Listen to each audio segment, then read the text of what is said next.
खबर पर रहना चाहते हैं आगे तो डाउनलोड कीजिए एबीपी लाइव ऐप। एक्टिंग से राजनीति में आई उर्मिला मातोंडकर ने अपने राजनीतिक करियर के दूसरे अध्याय की शुरुआत की है। अब उन्होंने शिवसेना का दामन थामा है। शिवसेना में उनकी क्या जिम्मेदारी होगी, क्या भूमिका होगी, किस प्रकार से शिवसेना की आवाज को बुलंद करेंगी, इन तमाम विषयों पर, पहलुओं पर बात करने के लिए हमारे साथ उर्मिला मातोंडकर हैं। बहुत बहुत शुक्रिया और बहुत बहुत स्वागत। धन्यवाद और बहुत बहुत शुभकामनाएं नई पारी के लिए। बहुत बहुत धन्यवाद। अब एक सवाल, सबसे पहले तो ये, शिवसेना क्यों? देखिए, क्या होता है कि जब मुझे उद्धव जी ने इसके बारे में पूछा और जिस तरह से उन्होंने मुझे जो चीज़ें मुझे बताई, जिस तरह से उन्होंने जब से शिवसेना और महाविकास आघाड़ी का सरकार आया है, जिस तरह ने उन्होंने एक महाराष्ट्र के सबसे कठिन समय में, जो ये पूरा साल रहा है, ना ही सिर्फ कोविड की वजह से और कई अन्य वजहों से बहुत मुश्किल महाराष्ट्र के लिए साल रहा है, महाराष्ट्र के किसानों के लिए रहा है, क्योंकि वहाँ पर क्या कहते हैं, चक्रवादल हो या दुष्काल, सूखा, जो भी है, हिंदी वर्ड्स नहीं आ रहे हैं अभी बहुत सारे मराठी इंटरव्यू के बाद, उसकी वजह से भी बहुत ज़्यादा मुश्किलात रहे। That was in the interior of Maharashtra. लेकिन और मुंबई और पूना जैसी जगहों पे बहुत बड़े पैमाने पर कोविड के समस्याएं रही हैं। एक बहुत बेहतरीन प्रशासन महाराष्ट्र को दिया है। और जब उन्होंने मुझसे बात भी की, उन्होंने मुझे बहुत खूबसूरती से कहा, उर्मिला जी देखिए, महाराष्ट्र जो है, जो मेरे खुद के विचार है कि हमेशा विचारों आचारों में एक कदम आगे रहा है देश में, हमेशा उन्होंने देश के सामने एक मिसाल रखी है। तो इस विधान परिषद का जो हमारा स्तर है, वो कहीं ना कहीं सामाजिक और सांस्कृतिक तौर पे हमें और उठाना चाहिए और हम बहुत कुछ कर सकते हैं। और इसमें आप जैसी व्यक्ति अगर जुड़ जाए तो बहुत बड़े पैमाने पर काम हो सकता है।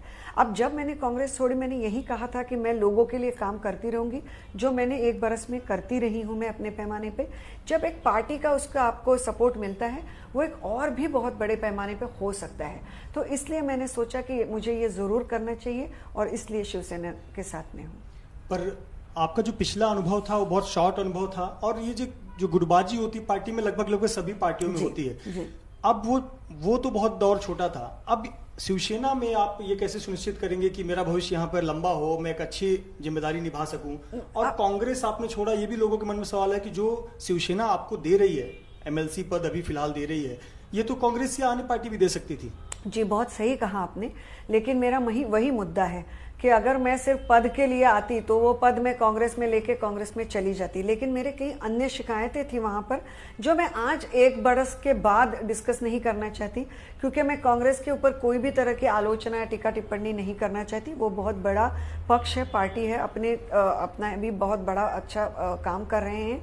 लेकिन मैं अपने बारे में ये जरूर कहूंगी कि जो ये ग्रुपबाजी है, शायद ऐसा हो सकता है कि मैं काफ़ी नई थी, मुझे आदत नहीं थी, और मैं बहुत क्या कहते हैं जिससे मैं बहुत आई एम अ वेरी दिल से ज़्यादा काम करती हूँ। तो मुझे एक आर्टिस्ट हूँ, इसलिए अभी तक पूरी तरह से राजकारणी बन नहीं रही हूँ, तो शायद उस वजह से तकलीफ़ें हुई हों। लेकिन मुझे लगता है इस बार मैं कोशिश ज़रूर करूँगी कि इससे ज़्यादा उभर कर, जिस वजहों से मैंने शिवसेना ज्वाइन की है, जो कि लोगों में काम करने की वजह है, उस पर ज़्यादा ध्यान देके वो ज़्यादा पैमाने पर कर पाऊँ। पर यहाँ एक बात आ जाती है, विचारधारा। मैंने आपके साथ में बहुत सारे इंटरव्यू किए चुनाव कैंपेन के दौरान, और मैंने आपकी बातों से समझा, और आपके सभा तमाम रैली मैंने जो कवर की, कि आपकी विचारधारा एक समाजवादी, एक सेकुलर विचारधारा, आप हमेशा बात रखती रही है। पर शिवसेना अपने आप को एक हिंदुत्ववादी पार्टी कहती है, सीधा विचारधारा शिफ्ट नहीं है। आपको याद होगा कि मैंने मेरे कैंपेन के दौरान भी बार बार ये कहा था कि मैं हिंदू हूँ, लेकिन मैं सश्रद्ध हिंदू हूँ। मतलब मेरे धर्म को मानने वाली, भगवान को मानने वाली। हिंदू धर्म में अगर आप भगवान को ना माने तो भी आप हिंदू हैं। मैं जन्म से भी हिंदू हूँ, और इसीलिए मैं कहती हूँ मैं कर्म से भी हिंदू हूँ। लेकिन हिंदू धर्म को जिस तरह से अलग पैमाने से पेश किया जाता है, वो मुझे उस वक्त भी गलत लगता था, आज भी लगता है। मुझे लगता है एक वसुधैव कुटुंबकम जो ये, और इतना महान जो ये हिंदू धर्म है, उसे कहीं ना कहीं तोड़ मरोड़ कर लोगों के सामने अपने स्वार्थ के लिए तो पेश नहीं किया जा रहा है। ये सवाल जरूर मन में आते हैं। लेकिन सेक्युलर वर्ड का मतलब भी ये कतई नहीं होता कि धर्म में आस्था ना रखना या किसी भी धार्मिक विचारों में, ख्यालों में आस्था ना रखना। इसका विचार ये होता है कि सारे धर्म अपने अपने जगह पे अपने को एग्जिस्टेंस में रहे, ये उसके पीछे का विचार होता है।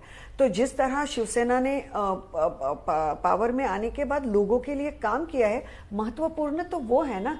अगर वो हिंदुत्ववाद में सही हिंदुत्ववाद को आगे फैला रही है, जो हिंदू धर्म आपको कहता है कि सबके लिए काम करो, सबको साथ लेकर चलो, कि जो हिंदू धर्म सहिष्णुता और सर्वसमावेशकता दिखाता है, वो सबसे ज्यादा तो शिवसेना ने दिखाई है, कोविड के दौरान दिखाई है, सब लोगों के लिए काम किया है। तो इससे ज्यादा हिंदू धर्म का बड़ा उदाहरण क्या हो सकता है? उर्मिला जी, जब भी आप कुछ कहती हैं, बोलती हैं, आप सोशल मीडिया पे लिखती हैं, तो एक ग्रुप होता है जो आपको ट्रोल करता है, और आप हमेशा इसकी बात का जिक्र करती हैं कि एक वर्ग हमेशा ट्रोल करता है। पर शिवसेना में भी ये इससे दूध की धूली नहीं है। बहुत सारी घटनाएं ऐसी हुई जो ट्रोलिंग पर ही पिटाई तक हुई है। वो एक छवि है शिवसेना की।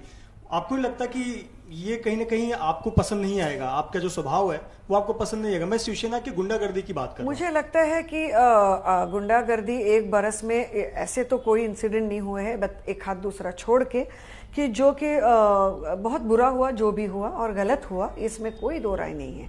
लेकिन माफ कीजिए, एक महाराष्ट्र हमेशा ऐसी जगह रही है, और मुंबई सबसे ज्यादा, कि जो सबसे ज्यादा सेफ जगह रही है इन सारे तरह के विचारों से, विभिन्न भाषाओं के लिए, विभिन्न हर एक तरह की संस्कृति के लोगों के लिए। तो एक आध ऐसी घटना घटी जो निंदनीय है और जो कभी दोहराई जानी चाहिए। लेकिन इस दौरान अगर बात करें, जो लोग जिनके आईटी ट्रोल मुझे ट्रोल करते हैं, उनके खुद के राज्यों में जो हो रहा है उसके ऊपर बात करने लगूं तो आज दोपहर से रात आ जाए। जिस तरह से वो हिंदू हिंदू कहकर हिंदुओं पे भी अत्याचार कर रहे हैं, जिस तरह पे दलितों पे अत्याचार होते हैं, आपके कौम पे सारे जर्नलिस्टों पे जिस तरह के हमले होते हैं, फिर वो किस दायरे में आते हैं?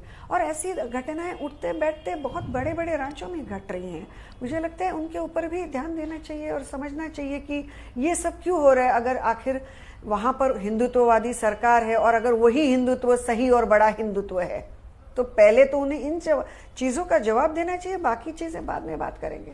उर्मिला जी, कल जब आपने शिवबंधन बांधा, उसके बाद में एक राजनीतिक विश्लेषक वर्ग ये मानता है कि अगर कंगना रनौत भाजपा की भाषा बोल रही है तो उसके जवाब में उर्मिला मातोंडकर शिवसेना की तरफ से आ गई हैं, क्योंकि आप लोगों सेम इंडस्ट्री से हैं और आप लोगों की बहुत अच्छी फॉलोइंग है। तो क्या कंगना रनौत के जवाब में उर्मिला मातोंडकर है? नहीं, बिल्कुल भी नहीं। हम लोग एक इंडस्ट्री से मतलब मैं रह चुकी हूँ, अभी काम उसमें नहीं कर रही हूँ, लेकिन मैं भी उसी इंडस्ट्री से हूँ। यहीं पे हम दोनों में के जो समानताएं हैं वो खत्म हो जाती हैं। वो बहुत अलग विचार के व्यक्ति हैं, मैं बहुत अलग विचारों की व्यक्ति हूँ, और मैं कभी किसी के खिलाफ बात नहीं करती। मैं सिर्फ आज तक लोगों के लिए बात करती हूँ। जो मैंने इसके पहले भी टिप्पणियां की है वो मैंने किसी के खिलाफ बोलने के विचारों से नहीं की थी, हालांकि ऐसा जरूर सामने आया, लेकिन मैं महाराष्ट्र के लोगों के लिए बात कर रही थी। इन दोनों नजरियों में बहुत फर्क है, जो आप भी समझ रहे हैं और लोग भी समझ रहे हैं। और इसीलिए जब उन्होंने मेरे ऊपर बहुत ही नीचे स्तर के ऊपर बहुत ही गंदी भद्दी टिप्पणी की, जो मुझे लगता है एक औरत होने के नाते ही एक औरत पे नहीं करनी चाहिए, उसके लिए एक बार और हिंदुत्ववाद का दामन थामने वाले और दावा करने वाले तमाम महाराष्ट्र के नेता अचानक से चुप्पी साधे बैठे। कोई बात नहीं, बड़ी बड़ी महिला नेताएं भी चुप्पी साधे बैठी जो दिन भर दावा करती हैं, तो वो खैर वो होता रहता है। मैंने भी वो बातें ली, मैंने अपने स्तर पे उसके हैंडल किया, और इसके आगे भी वैसे ही करूंगी। रही बात शिवसेना की, तो ना ही शिवसेना को पीछे कभी ऐसी जरूरत पड़ी और ना आगे पड़ेगी कि कोई एक व्यक्ति आके शिवसेना के लिए बोले या उनको सशक्त करे। इस मायने में वो बहुत स्ट्रांग है अपने आप में। मुंबई और महाराष्ट्र का कल्चर उससे भी ज्यादा स्ट्रांग है। अगर मैंने बात की तो मैंने अपने लोगों के लिए की, अपने राज्य और अपने शहर के लिए की, और वो हमेशा करूंगी चाहे वो जो भी कहे। क्योंकि ये जो कहते हैं अनधिकृत तरह से कि मुझे लोगों का भला करना है, लोगों के लिए बोल रही हूँ करके खुद के एजेंडा तो आप नहीं चला सकते ना। अगर आप लोगों के लिए बोल रही होती तो 26/11 का दिन अभी निकल गया। आप देखिए, अगर किसी भी तरह की, मुझे लगता है 26/11 को जो मुंबई में हुआ वो मानवता के खिलाफ था, पूरी मानवता के खिलाफ था। क्या वो हिंदुत्व के खिलाफ नहीं था? तो कैसे उस वक्त कोई ट्वीट नहीं आया? तब मुंबई की लड़की ने ही ट्वीट किया। तो इसीलिए ये मायने लोगों को समझ में आने चाहिए। और मैं बहुत नम्रता से कहना चाहती हूँ कि ट्रोल मुझे अगर आम जनता करती है, अगर उनके मेरे बारे में कुछ ऐसे विचार है तो मैं उनका जवाब देना जरूर, लेकिन जब IT ट्रोल करते हैं मुझे उनके ऊपर टिप्पणी करने की जरूरत महसूस नहीं होती। वो उनका काम कर रहे हैं और मैं अपना काम करती रहूंगी। अब हम बॉलीवुड की बात कर रहे हैं तो बॉलीवुड का आज का सबसे एक चर्चित सवाल है कि आदित्यनाथ योगी यूपी के CM मुंबई आए हुए हैं और एक एजेंडे में से एक मुख्य एजेंडा है कि वो बॉलीवुड को नोएडा या फिल्म सिटी बनाना चाहते हैं उत्तर प्रदेश में। आप भी एक बॉलीवुड की इतने वर्षों तक आपने काम किया, आपने तो 6 साल की उम्र में ही डेब्यू कर दिया था। उर्मिला जी, जब हम बात करते हैं बॉलीवुड की तो इस समय का एक हॉट टॉपिक है कि मुंबई से बॉलीवुड शिफ्ट करके फिल्म सिटी नोएडा यूपी जाए। किस तरह से देखती हैं आप, एक आप कलाकार जिन्होंने इतने वर्षों तक इंडस्ट्री में काम किया है, क्या बॉलीवुड को फिल्म सिटी में शिफ्ट किया जा सकता है, यूपी जा सकता है? देखिए, बॉलीवुड, पहले तो मुझे शब्द ज्यादा पसंद है नहीं, लेकिन हिंदी फिल्म इंडस्ट्री जिसे कहते हैं, ये सिर्फ गोरेगांव में स्थित फिल्म सिटी नहीं है। ये जो फिल्म इंडस्ट्री है, ये पैदा, इसका जन्म मुंबई की मिट्टी में हुआ है। उसको जैसे दादा साहेब फाल्के साहब थे या वी शांताराम साहब थे, उसके बाद बहुत बड़े सारे देश भर के मेकर्स यहाँ पर आए। उन्होंने अपने खून पसीना से, कड़ी मेहनत से इसे सींचा है और आज बरसों का, पता नहीं कितनी फिल्मों का एक गहरा और अटूट सा नाता है इस शहर से, इस इंडस्ट्री का। और वो नाता, कुछ फिल्में अगर कहीं और शूट होती है तो वो नाता कहीं और कैसे हो सकता है? जो एक माँ का बच्चे से नाता होता है, जो माँ बाप का बच्चे से, उसके कई और अन्य क्या कहते हैं, चाचा चाचियां हों जो शायद ज्यादा सधन हो, ज्यादा उनको चीजें दे दे, लेकिन इसके लिए उसका माँ बाप का प्यार तो उधर ही रहता है और वो रिश्ता अटूट रहता है। तो वो रिश्ता है। लेकिन मैं उनके लिए उन्हें शुभेच्छा देना चाहती हूँ, योगी आदित्यनाथ जी को और उनकी फिल्म सिटी को भी। जैसे दिल्ली में फिल्में शूट होती है, बहुत सारी जगहों पे इंडिया में होती है, विदेशों में होती है, लेकिन इसका मतलब ये तो नहीं हो सकता कि सारा बॉलीवुड विदेश में स्थित हो गया है। तो ये तो मुझे नामुमकिन सी चीज लगती है, लेकिन फिर भी मेरी शुभकामनाएं उनके साथ है। अगर उससे यूपी के लोगों का भला होता है तो मैं समझती हूँ कि हमारे देश का और हमारे लोगों का भला होगा। उर्मिला जी, जब आपने शिवबंधन बांधकर शिवसेना में शामिल हुई, भाजपा के प्रवक्ता प्रेम शुक्ला ने एक अपनी प्रतिक्रिया दी। उस प्रतिक्रिया में उन्होंने कहा कि शिवसेना अब पहले हिंदूवादी पार्टी थी, अब तो रही नहीं, अब अजानवादी पार्टी है और शिवसेना के अजानवादी कार्यक्रमों को बढ़ावा देने का काम उर्मिला मातोंडकर या उर्मिला मोहसिन अख्तर करेंगी। एक ये उनको शुभकामनाएं फिर आपने इस तरह से दिया। मुझे पता नहीं है जो भी जिन सज्जन का आप नाम कह रहे हैं वो एग्जैक्टली क्या है भाजपा में, लेकिन मेरे ख्याल से डेफिनेटली मेरे से ज्यादा पॉलिटिकली नॉलेजेबल होंगे वो। मैं चाहती हूँ और उनसे विनती करना चाहूंगी कि अगली वक्त जब वो कोई निंदा या टिप्पणी करना चाहे तो जरा ज्यादा ध्यान देके और विचार करके करें, क्योंकि जब आप लोगों पे टिप्पणियां करते हैं, कहीं ना कहीं आपका भी वैचारिक और राजकीय जो आपके अभ्यास है, अध्ययन है, समझ है इन मुद्दों पे, वो दिखाई देती है। ये मुद्दे इतने नॉमिनल और ऑर्डिनरी से है कि मुझे नहीं लगता कि ये मुद्दे कोई मायने रखती है।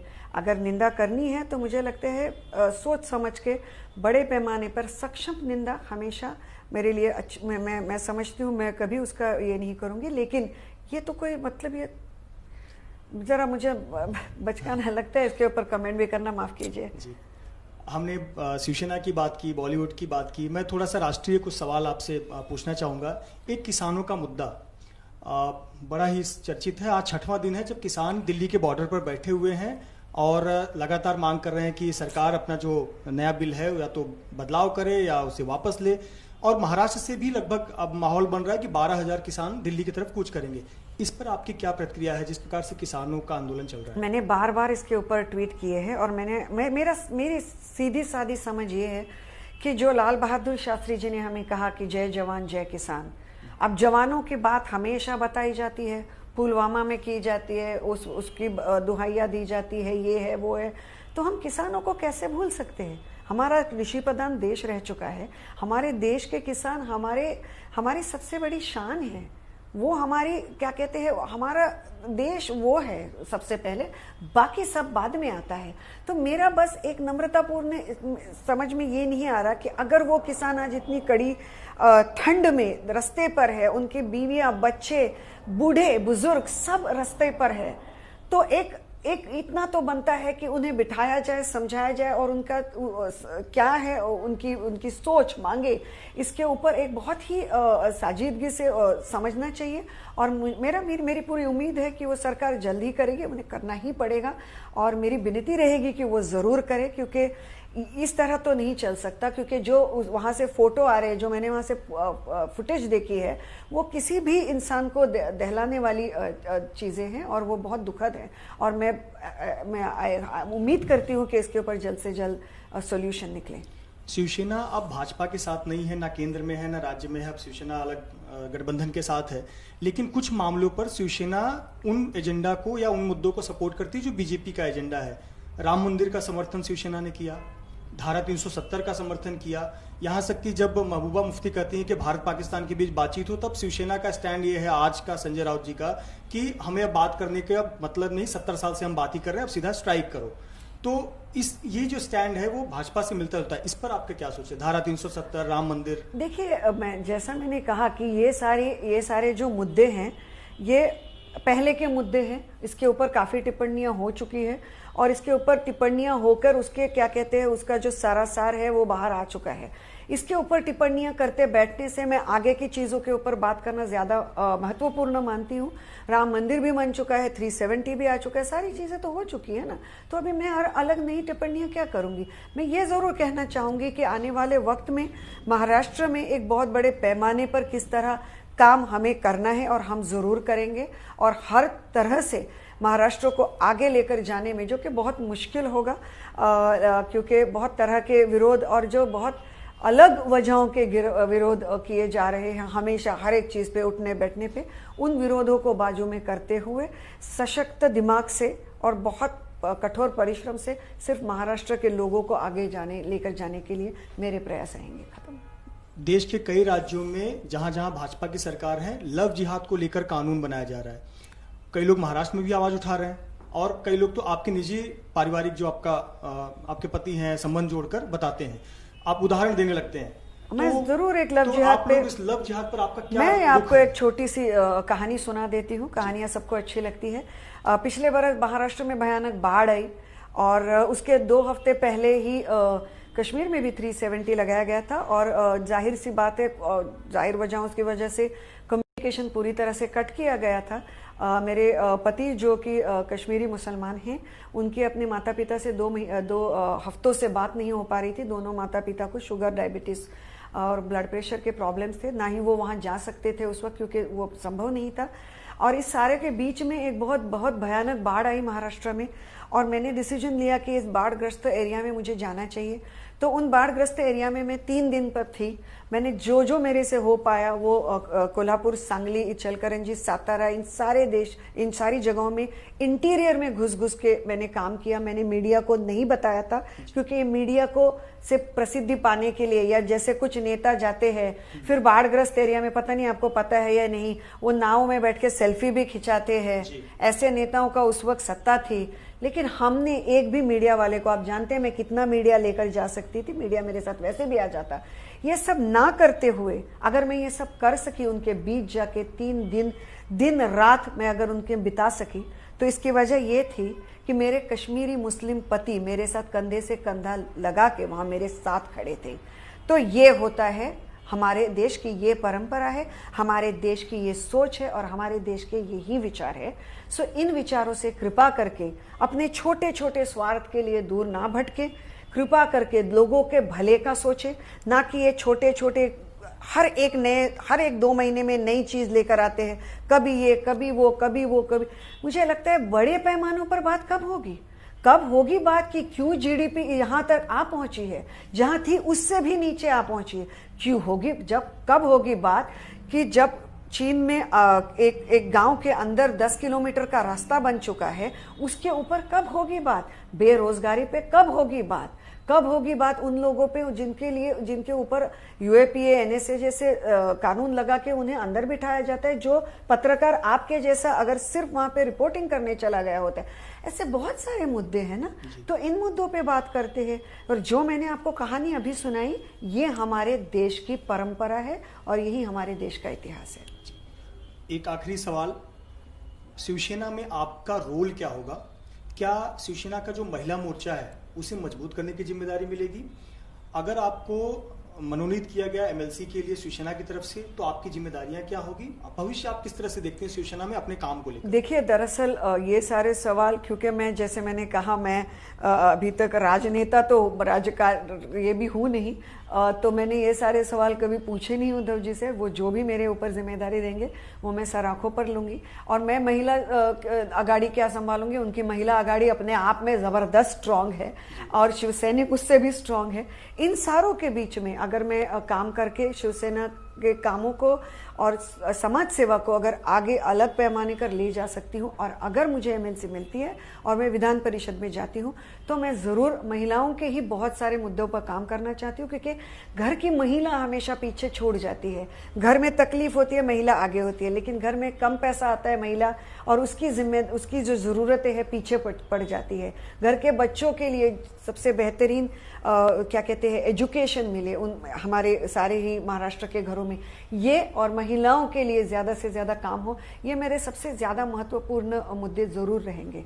जी, बहुत बहुत शुक्रिया हमें समय देने के लिए, वक्त देने के लिए। और मुझे उम्मीद है कि जब आप एमएलसी पद ग्रहण करेंगे उसके बाद हम जल्द ही मुलाकात करेंगे विधायक उर्मिला मातोंडकर जी के साथ। जरूर, धन्यवाद। कैमरामैन आसिफ खान के साथ Mrityunjay Singh, ABP news, Mumbai. ABP news आपको रखे आगे।